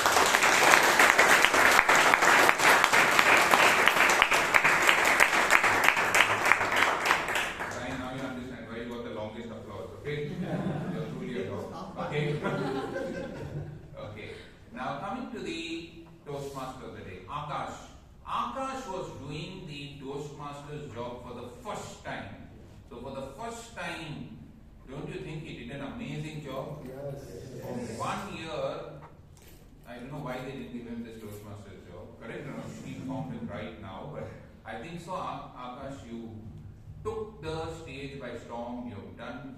You were, you know, I remember a word called smooth operator. You were a smooth operator, very smooth, calculated, just like, you know, knife goes through butter. You went through that meeting completely in a very, very smooth way. I like the way you conducted the meeting very smoothly. I like the introductions. For everybody, you had something different. You know, for Jacob, he's into gardening, which we don't know about. And for every person, you had something which you found out about them, which was a little funny, right from Varun to everybody. So you had a very, very interesting introduction for everybody.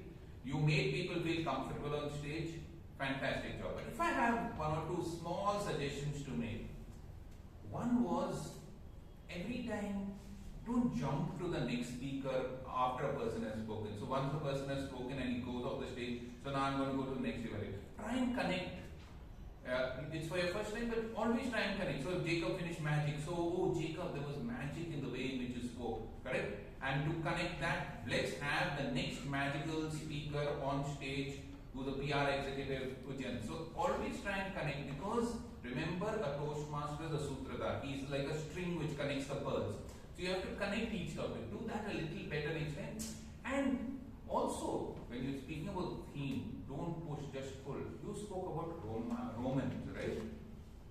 So R-O-M-A-N. But you're a college student. You should add TIC after Roman. Romantic. You know, should be a little more. Put a little more spice to your speech. Put in a little more dhamaka. You know what happened this time, and also make it a little more interesting. You don't have to be politically correct all the time. You know, just be a little more bindas. And I know you're being told to be formal, but You have to add your own style, because whenever I've seen you do on people topics, you have done everything with that, right from your mother's upma to everything else which you have spoken about. So just add that little flavor. You don't have to be too bogged down. But for a very, very good job, excellent introductions and great smooth operations, please give Akash Arka a big round of applause.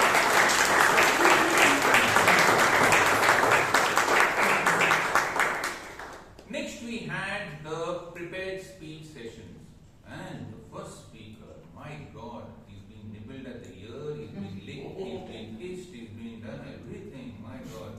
And to tell how much more he is going to bring magic, we have a solopreneur, the president, vice president, education elect, an amazing personality, Chaitra Chandapillai. To talk more about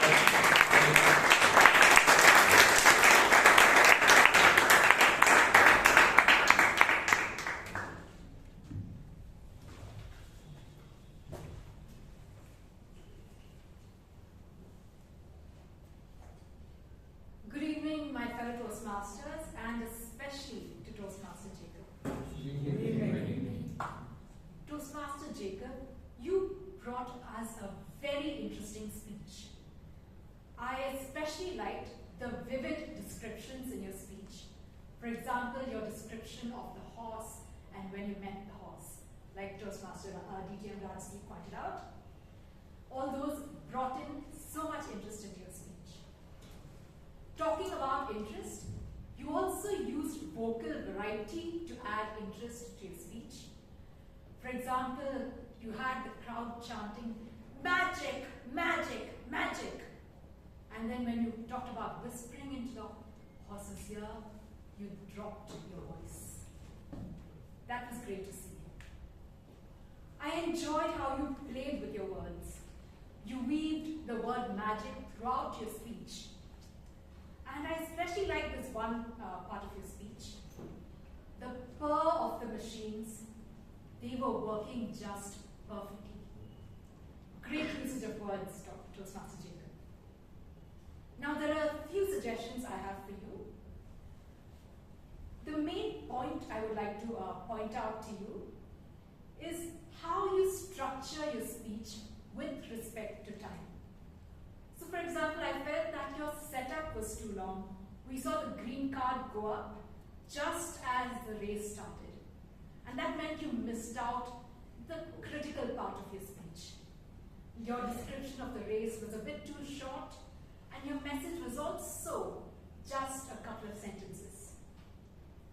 I would like to ask you to look at using your time wisely and utilizing the entire 7+ minutes that you have with you. There is also the point of how you bring in emotions into your speech. And I would like you to work on bringing in that element of tension. For example, with the description of the race, and also the amount that you bet on the horse, right? You either lost 1 month's worth of salary, or you gained almost an entire year. That's a lot of tension that you can bring in. I also felt that you had a slight discomfort with your stage. There was a slight hesitation at times, and your manner of speaking could have been a little more smooth. There's a difference between saying the crowd started chanting and the crowd started chanting. Toastmaster Jacob, you are an experienced speaker, and you had a strong start with your quote. I would like you to improve your speech and make your entire speech as strong as the beginning of your speech. Over to you, Ujyant.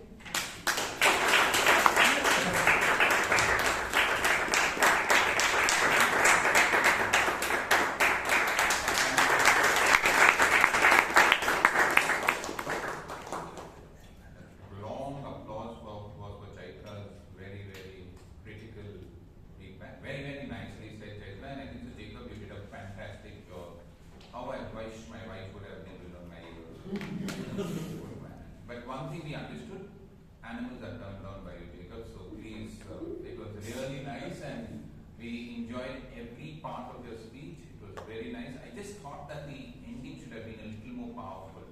might be, can you whisper something in somebody's ears which give them a motivation so that they can, if animals can respond, then why not humans? So today, take it upon yourself to whisper a little bit of motivation. So today I added more fervor and a great message to what you have to say, right? So just make it a little more personal, but I think so for a fantastic speech and an even better evaluation, please give them both a big round of applause.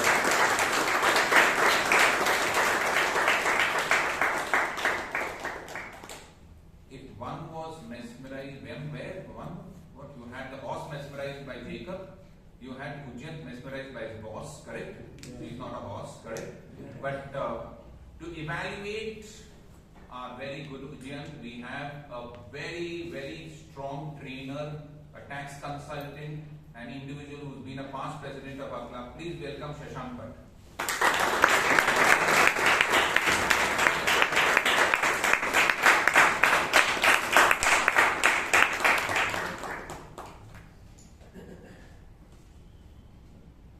Hello Toastmasters, yes, and Ujyant in particular.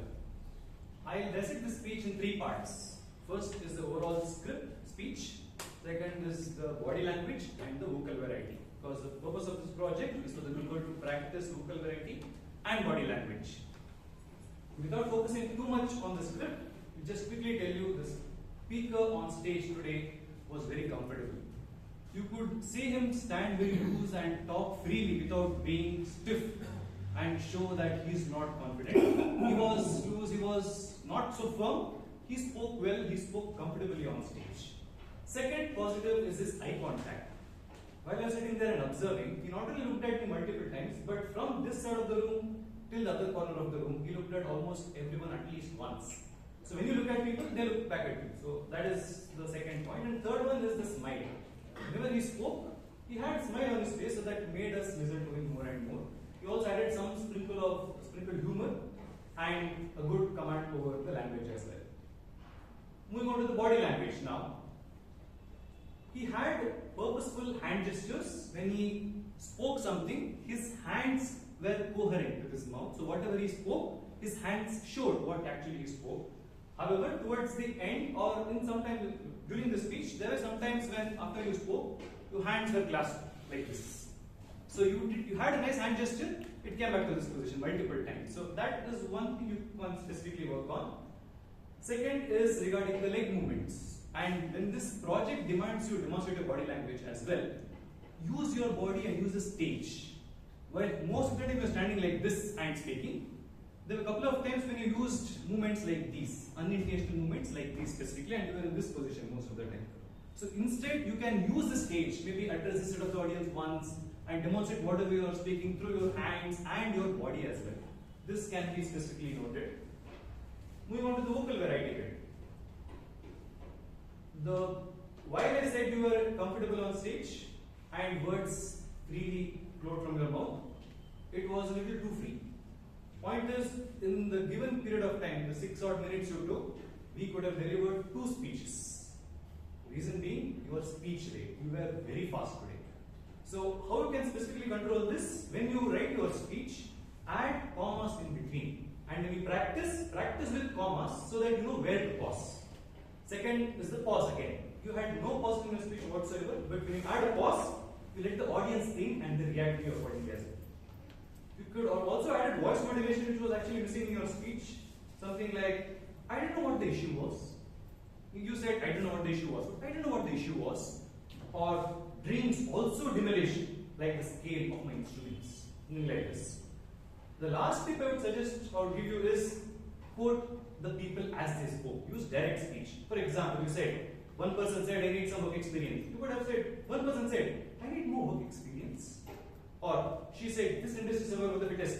You said, this industry is the survival of the fittest.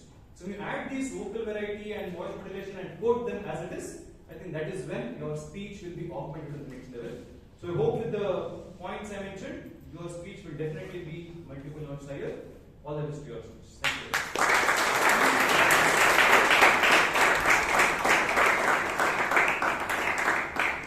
Thank you, Shashank, for that very, very detailed and clinical evaluation. Yeah, what he said rightly, Ujyant, it's not, might be the voice modulation and different character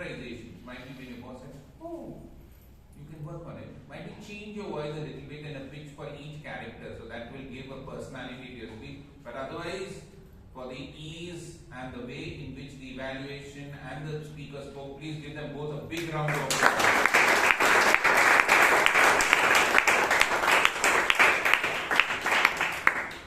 I forgot whom I have to call next. Short-term memory loss. No, I don't have that problem. Correct? So for the next person who spoke on what is that? Attention span, right? Yeah, I forgot. Okay. We had Varun Chhapia, and for him we have a clinical evaluator because he works in the clinical laboratory and he does a lot of lab testing and he's going to take your speech apart. We have Ratan Shetty. Ratan Shetty, what do you done? Blood.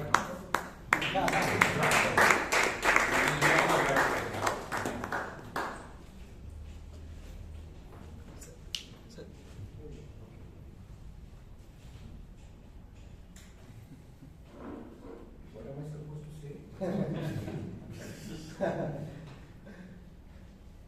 Good evening, fellow Toastmasters and dear guests. Good evening. So I've got a book over here. This is going to help me. Toastmaster Varun was attempting a speech which required him to take the feedback from a previous speech and implement it in the current one. What is important is that this project trains him to be a good evaluator. Now, how did he do on these counts? This is what I'm going to focus on.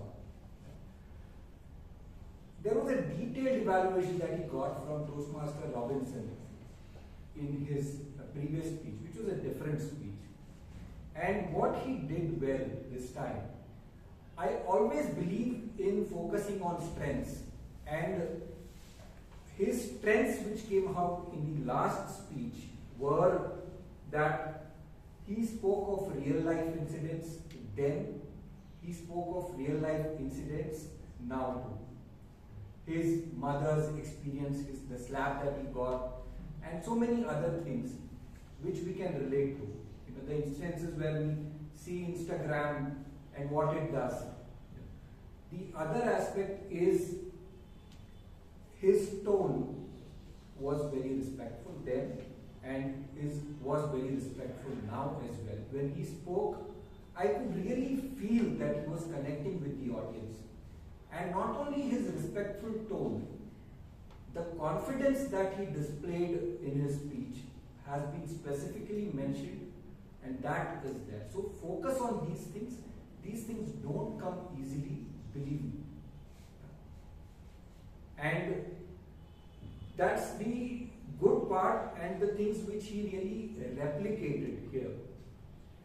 The one thing, and now I come to the areas of improvement, that could have been done a little better, and I didn't realize it, let me tell you this, because I was sitting here right behind Toastmaster Jacob, but if I would have been sitting there, then I would have strained to listen to what you were saying.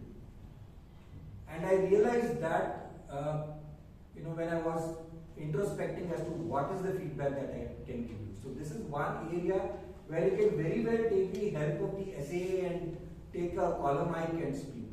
Right? It's as simple as that. Doesn't mean that the respectfulness has to go away. Now, the other aspect which I would suggest to you is, last time the conclusion was, opening body conclusion were on the mark. This time, summarizing the speech, it had got a lot of detail, lot of instances, lot of things.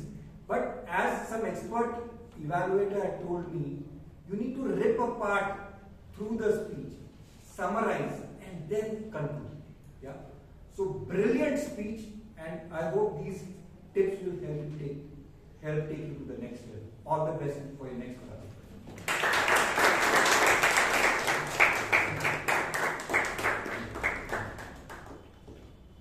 Thank you, Ratan, for that wonderful evaluation. Varun, what I thought was, in life, if you want to be terrific, you have to be specific.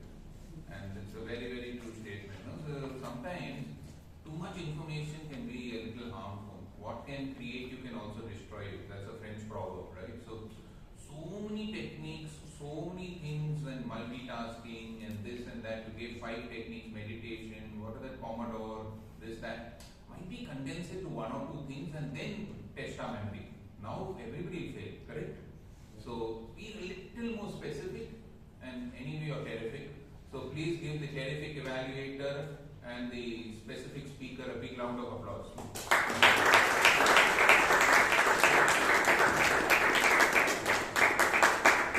Next we had the break, and after the break we had the table topic speaker. What do I say?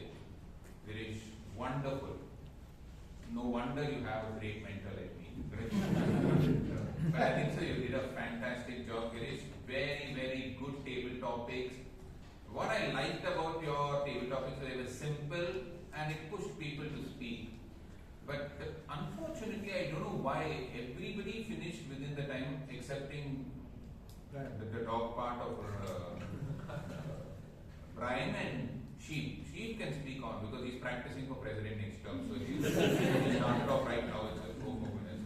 Other than that, everybody spoke less than their appointed time. I was wondering why they were doing that. Might be, I don't know what, some Rahu Kalam or something. But whatever. But I think so the topics were good.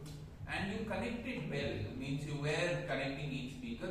But sometimes I felt your connections are very, very general. Very interesting topic. Very nice. Next time, take them. Like for few people whom you like, you gave them specific feedback. For the people you thought, okay, chal, correct? Who is that? Bhavana, no feedback. I don't know what she did. Correct, you know? For Rashi, oh my God, so sweet. Correct. Means, Girish, you have to come out of these weaknesses. Correct. But I think so. And look at the table of Rashi. How she markets, no? How that pull strategy, calm meditation, every time she tells you the instruction. Rashi, next time we're going to put up a publicity bill for you, correct? Of the club. And Vishal, look at the way he's there. First, he could not meet 30 seconds his eyes with everybody. After joining the club, he doesn't remove his eyes only from the girls, correct? 1 hour he speaks to them. And Veeresh, who was that fellow? Sunny Leone, in that God. Which person you spoke about? Vicky Leone, Sunny Leone, what was that? I was very confused because he was telling that he reads during the week and then he watches movies during the week. That's the benefit of being a government employee. Correct or not? Quite amazing people, but overall I think so a fantastic job done. And Chiranth, don't worry, you'll get married. All married men, something, every time marriage comes out in Chiranth's speeches. Correct or not? So we'll find somebody for you, Chiranth, very quickly. So for a great table topic session, please give Girish a big round of applause.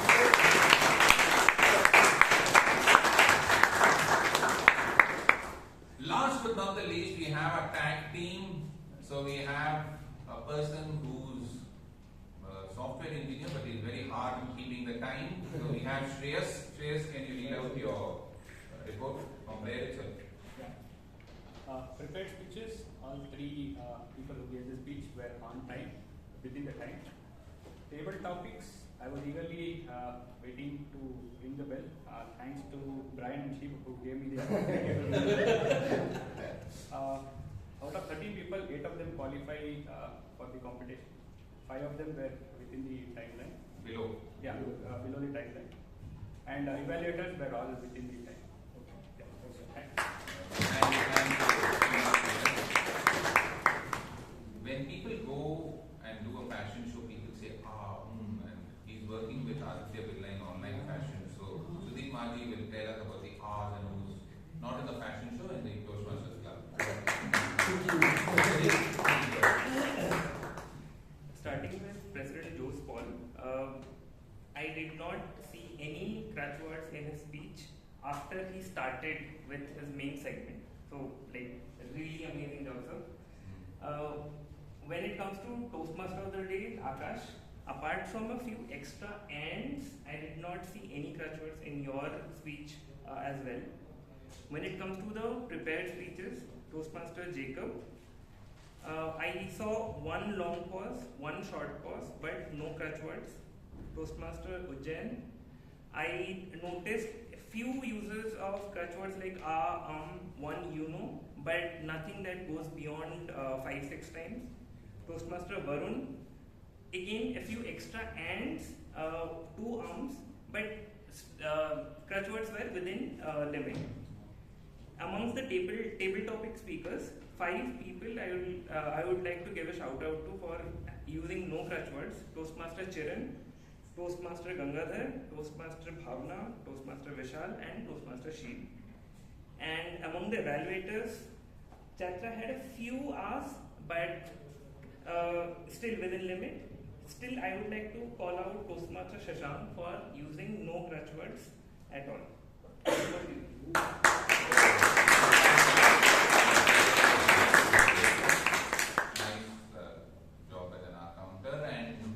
Finally, we have a lady who's an artist and who's the CEO of her husband, the chief encouragement officer. That's what she says, of her bakery, a bakery and other companies. So she'll augment her role by speaking more about it.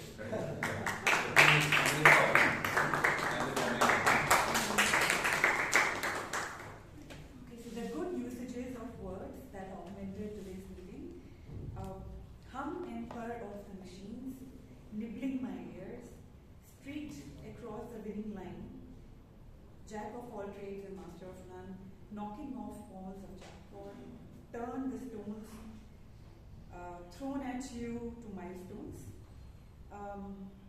endless stream of distractions, brain went on vacation, declutter your brain, Pomodoro technique, technology timetable, attention times, loves having brides, say yes to open doors, you have to be, then you can see. You have come a long way, DOG dog, darling of girls. Put a little spice and the maca, add fervor and message to your speech. To be terrific, you have to be specific. What can create you can also destroy you. And thank you everyone for using the word of the day augment. Back to you. Thank you so much, Amrit, for that wonderful description. So just to end, when I joined Toastmasters, our president at that time was a person called Mahesh, and within the first 3 or 4 months I asked him, how do you know that you've become a successful Toastmaster? And he told me something very interesting which signifies this push and pull strategy. He said, when you are just an ordinary Toastmaster and you come into the room, you have to say, here I am. But when you become a good Toastmaster and you come into the meeting, people say, here he comes. And that's the difference between push and pull. So let's all attempt to be a person where we say, here he comes, rather than shout out, here I am. With that, let me hand over the meeting to the smooth operator, Akash. Akash, back to you.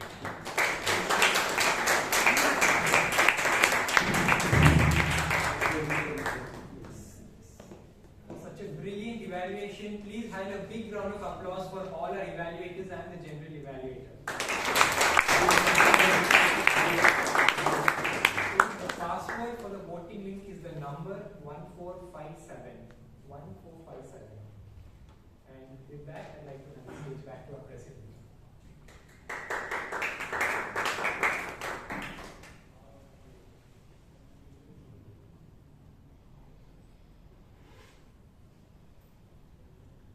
Thank you very much, Akash. And if you all finished casting your votes and your hands are free, let's hear a big round of applause for all the role takers today and even the committee members like our VP Education, Toastmaster Sheep, and Vishal, our VP PR, and the others who have put in a lot of work behind the scenes to make this meeting happen. Let's hear it for all of them, for the great A couple of announcements. One, of course, is that we have our President-elect, Toastmaster Sheep here and his team, and we're going to have the installation on 29th December at between 10 and 1 p.m., 10 a.m. and 1 p.m. For the other details, of course, will be finalized and will be made known to you, will be announced. So please keep yourself free and be available to attend this without fail, 29th December.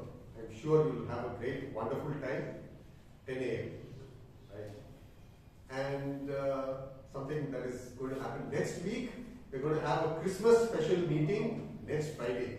And I'm sure you'll all have a great time. We are having a choir here to render us some Christmas carols. So it's going to be a wonderful time. I request all of you to please attend without fail. We're going to have a fabulous time next Friday. So please don't miss it. These are the two announcements.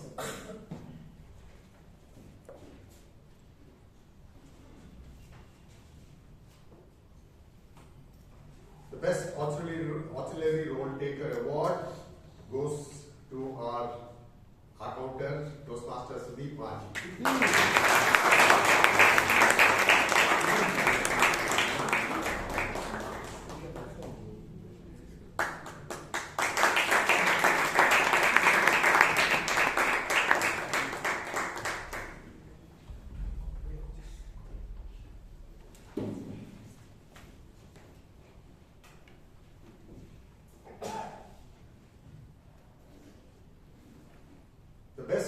Table Topic Speaker Award.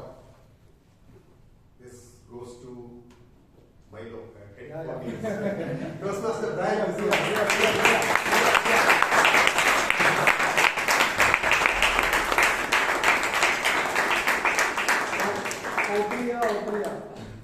The darling of girls.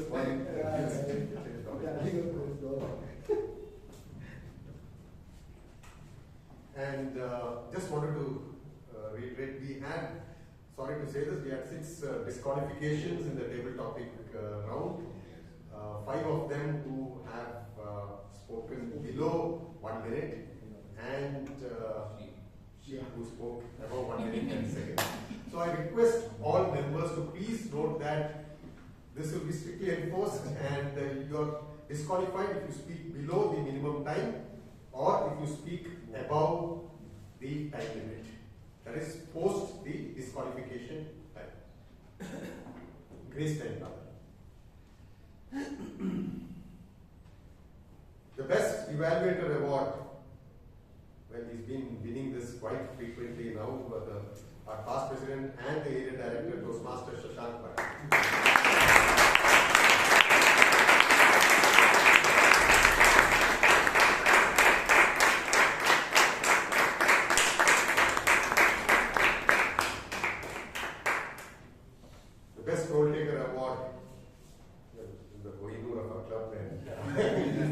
Definitely gave us a great time, an enriching time, DTM Dr. Razi Manwani.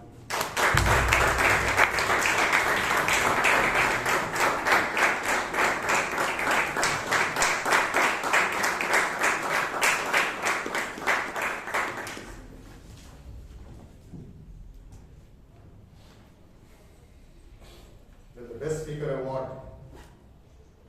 He brought magic here on stage. Toastmaster Jacob Eapen.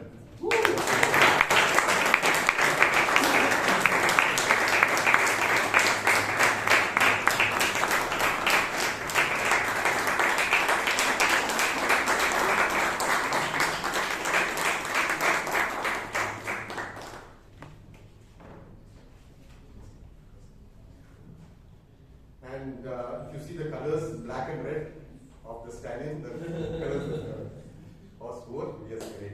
I request all the winners to please come on stage with their certificates for a photograph. That's cool.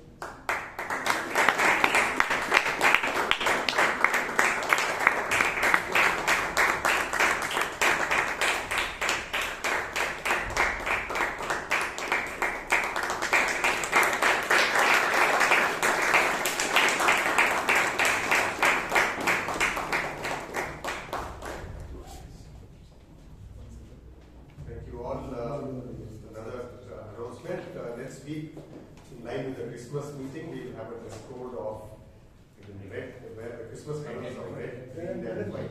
Red, green, or white.